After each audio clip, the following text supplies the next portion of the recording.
আমি আমাদের বাসায় যতদিন থাকি বা যখনই আসি ঘুম থেকে উঠে দেখব যে মা আমার জন্য ডিম সিদ্ধ করে রাখছে টেবিলে।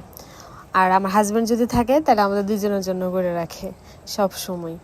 যাই হোক, একটা ডিম সিদ্ধ খাইলাম, মা করে রাখছিল ঘুম থেকে উঠে ফ্রেশ ট্রেশ হয়ে। তারপর হচ্ছে যে ভাত খাইয়ে নিছি। এখন মার একটু হেল্প করব। বাসায় আসলে তো আমার কিছু করাই হয় না, দেখা যায় মাই করে বর্ষা করে, আমার তেমন কিছু করতে দেয় না। তো আজকে হচ্ছে যে মাছ ঝোড়া করা হবে। এখানে হচ্ছে যে পেঁয়াজ, রসুন, তারপর হচ্ছে যে পেঁয়াজের ভাগটাই বেশি, অল্প একটু আদা, অল্প একটু রসুন, কয়েকটা কাঁচামরিচ, এগুলা কাটলাম। এই সবগুলো পেঁয়াজ অবশ্য মাছ ঝোড়াতে লাগবে না, যতগুলো নিছি। আর ছোটো মাছ রান্না করা হবে, ওইখানে দিতে পারবে। তো আমার পেঁয়াজ, রসুন, আদা, কাঁচামরিচ এগুলা কাটা কমপ্লিট। আর এইদিকে বাবু হচ্ছে একটু আগে মাছ নিয়ে আসছে আর কি। তো মা এই যে মাছ পরিষ্কার করছে, পরিষ্কার করে এখন মাছ ভাজতেছে। আর আমি এখন উল্টায় দিতেছি। বাবু ছোট মাছও নিয়ে আসছে, মা হচ্ছে যে মাছগুলো, বড় মাছগুলো আগে পরিষ্কার করছে, পরিষ্কার করে এখন ছোট মাছ নিয়ে বসছে। আর এইদিকে আমি মাছ ঝোড়া যে করা হবে, এর জন্য হচ্ছে যে মাছের কাঁটাগুলো ছাড়াইতেছি।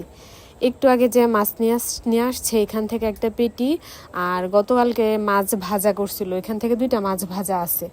পরে আমি মারে বললাম তাইলে এই 2টা মাছ ভাজা দিয়া এখন মাছ ঝোড়া করে ফেলি, নয়তো বা এই মাছগুলো এখন আর খাওয়া হবে না।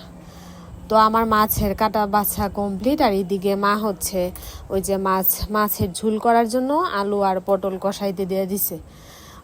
আমি এখন একটু নাড়াচাড়া করে ঝুলের জন্য জল দিয়ে দিলাম আর কি।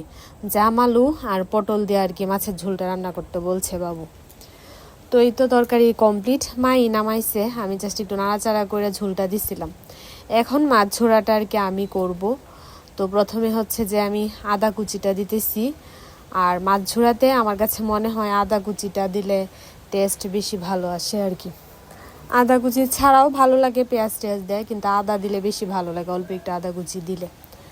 তা আদা কুচি, রসুন কুচি, কাঁচামরিচ কুচি, পেঁয়াজ কুচি এগুলো দেওয়ার পর একটু হলুদ মরিচের গুঁড়া, লবণ এগুলা দিয়া ভাজা ভাজা করে তারপর মাছটা দিচ্ছি, ভাজা ভাজা করছি, তারপর নামায় ফেলছি। আর এখন এই যে ছোট মাছটা রান্না করব আর কি। তো ছোট মাছটা হচ্ছে হাতে মাখায়া বসায় দিব। এখানে মা মশলা রেডি করে রাখছিল, বাটা মশলা। আমি গুঁড়া মশলাগুলো দিয়া পেঁয়াজ কুচি তো রেডি ছিল, কয়েকটা কাঁচামরিচ ফালি করছি, একটু লবণ তেল এগুলো দিয়ে ভালো করে মাখায় নিছি। এখন মাছগুলা দিয়ে দিছি, দিয়া ভালো করে এখন আমি আবার মাখায় নিতেছি। মা বললো যে এটা একটু ভাজা ভাজা টাইপ করতে আর কি। তো এর জন্য আমি এখন আর জল দিই না, এইভাবেই ঢাকনা দিয়ে দিছি। আর এই যে মাছ ঝোড়াটা নামায় আর কি আমি এখানে ছোট মাছটা রান্না করতেছি। তো এখন এই পর্যায়ে পরে বাবু আসছে রান্না করে, দেখা বলতেছে যে এটা কি ভাজা ভাজা করবা। পরে বাবু বললো যে একটু ভিজা ভিজা রাখতে, মানে একটু ঝুলঝুল টাইপ রাখতে আর কি। তো আমি পরে আর কি অল্প একটু জল দিয়া মানে একটু ঝুলঝুল টাইপ রাখছি। যাই হোক, তো ওই ছোট মাছটা রান্না করার পরে এখন এখানে ভাত রান্না করে নিলাম।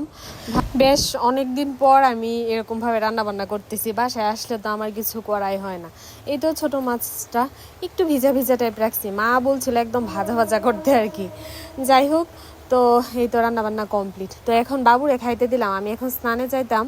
তো বাবু বললো বাবু খাবে, তো বাবুরে খাবার দিয়ে গেলাম। বাবু আবার বলছিল তুমি স্নানে যাও, আমি নিয়ে খাবো না, অথবা তুমি স্নান থেকে আইসা দিবা না, মা তখন পূজা দিতেছিল। পরে আমি বললাম যে না, দেওয়া যায়, সমস্যা নেই, তুমি খাও। পরে বাবুরে খাবার দিলাম, তো তখন আমার হালকা একটু ক্ষুধা লাগছে।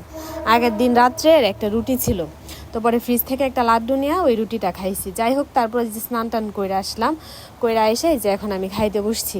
আর এই জামাটা আজকে বর্ষারে দিয়ে হাফ হাতা করাইছি, এটা ফুল হাতা ছিল, এখন এটা বাসায় বইরে ফেলবো আর কি। এই তো ছিল আমার আজকে সারাদিনের কিছু কিছু মুহূর্ত। আপনারা সবাই ভালো থাকবেন, সুস্থ থাকবেন, টাটা, বাই বাই।